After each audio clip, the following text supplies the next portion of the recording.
Hello, welcome to the Year 9 Pathways presentation. My name is Mr. West, Assistant Principal here at the Vale. This slide shows the key dates on the Pathways process. The most important dates of which to note are that the form that the students need to fill in will be distributed to them via email on Monday the 13th of March, and the deadline for that form to be completed and returned is Thursday the 30th of March. That's just before we break up for the Easter holidays.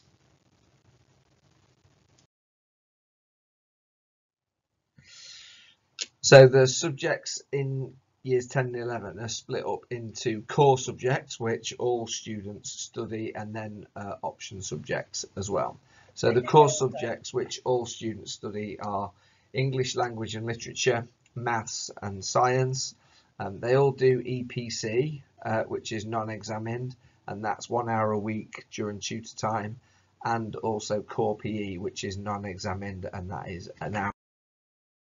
And then the rest of the time is made up of the option subjects. So all students will choose history or geography, and then they will have a choice of 2 other subjects from the ones that you can see there in the red box. So there are 2 different pathways available for students. There's an EBAC pathway and a non-EBAC pathway. So the EBAC pathway, as you can see there, students do English, maths, science, core PE, French, geography or history, and then they get 2 other options. The EBAC pathway is exactly the same, apart from instead of French, the students study an extra period of English, maths and science throughout the week instead. So what do we mean by the English Baccalaureate? Well, EBAC's not a qualification in itself, but it is made up of subjects which are considered essential for a lot of sort of degrees, and opening up lots of other opportunities for students. Lots of studies show that studying EBAC subjects provides students with greater opportunities and opens more doors when it comes to further education, and increases students' chances of staying on in further education. And research also shows that studying the EBAC helps improve young people's performances in English and maths as well. When we talk about EBAC, the subjects are English, maths, science, humanities, which is geography or history, and languages, and for our students that would be French.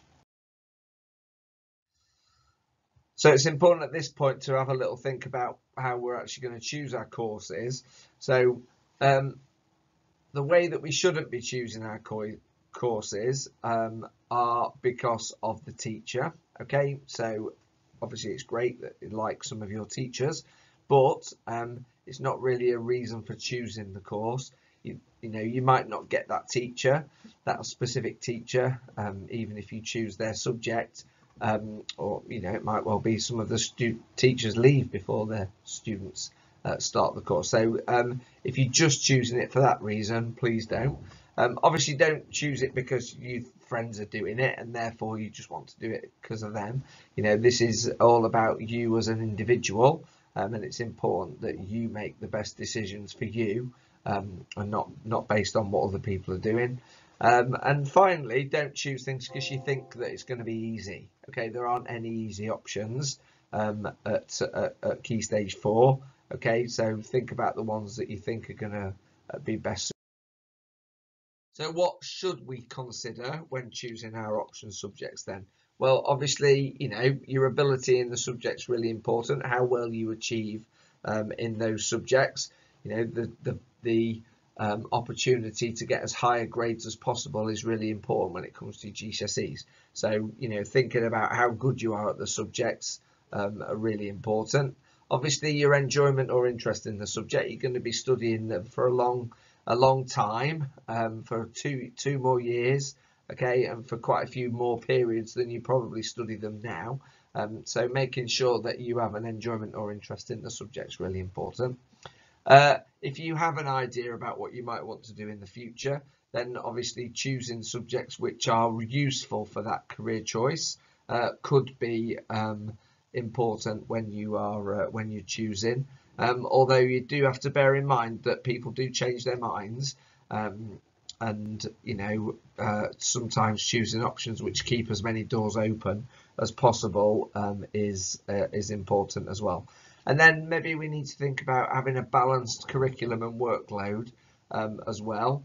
So having some subjects which maybe have some coursework in them, or a little bit more practical than others, helps to sort of balance your workload and the nature of the types of work that you're going to be doing as well. So it's well worth having. So I mentioned careers already. So if you're not sure quite what you want to do in the future, don't worry. It's not unusual for students of your age not to know.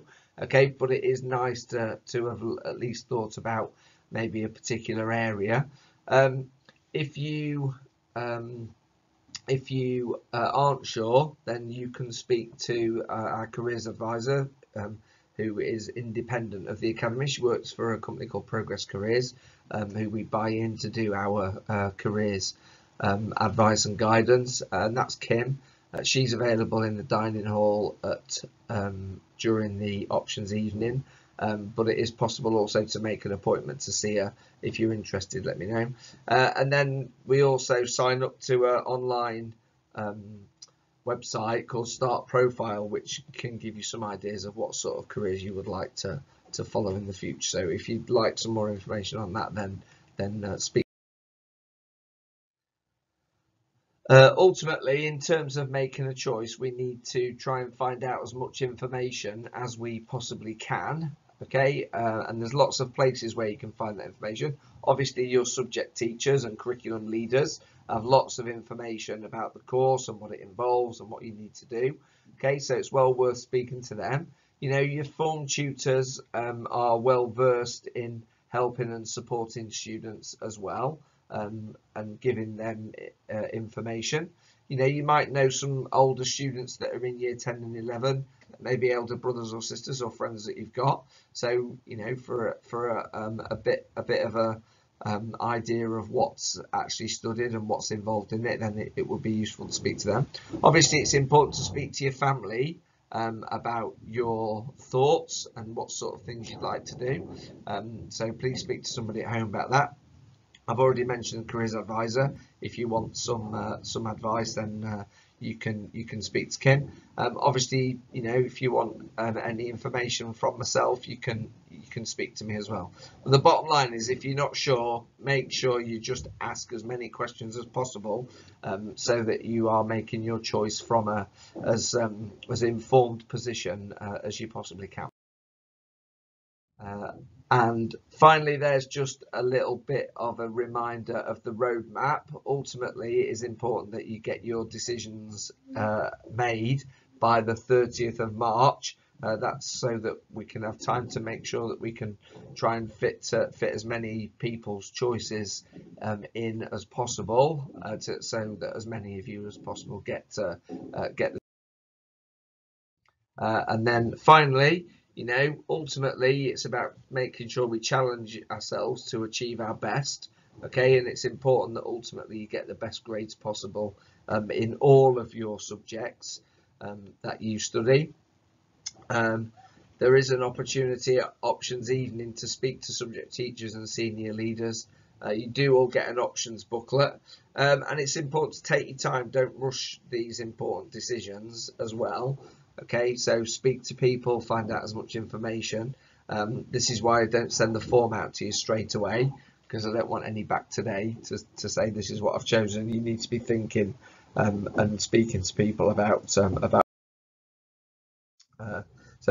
thank you for listening to this video, and like I say, if any of you have any questions, please feel free to contact me at the Academy. Thank you. Bye.